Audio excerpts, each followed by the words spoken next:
Northtown Center hosting some of the best sled hockey athletes in the country tonight. Questions continuing about how the sport will continue growing through the town of Amherst. 2 on your side's Joshua Robinson caught up with town officials on the progress and growing pains of the sport's booming popularity right here in Western New York.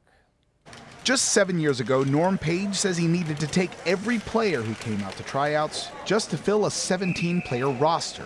Today, 58 players from every corner of the United States are playing in the Northtown Center to fill 4 spots. I used to know every kid that was in the program. Now there's so many, it's unbelievable. The programs have grown to well over 100 across the country, and to have it here in Western New York, I think it's amazing for Western New York to see these athletes at this level, at any level. And as attention grows, so must the town of Amherst, who are still considering tax breaks on the town's newly planned hotel. But it would be so much more than just another hotel for these players. Now, one of the biggest challenges for athletes and the families of athletes competing here at the Northtown Center is finding an accessible hotel room. But just imagine one big hotel with nothing but accessible rooms for those athletes from all across the country to come to. If those tax breaks are approved, Amherst would become the official hometown of the US Sled Hockey's national headquarters. But the final question remains for the Industrial Development Agency. Will it create enough tourism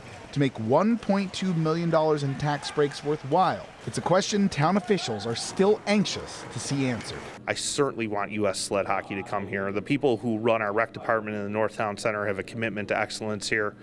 They want US Sled Hockey to come here. And so, we're trying to work with all parties to see if we can get that to happen. Now, the IDA will continue listening to public response before making their final decision on those hotel tax breaks. In the meantime, if you want to check out this weekend's tryouts, scrimmages will continue tomorrow morning from the Northtown Center from 9:45 until noon. For Channel 2, I'm Joshua Robinson.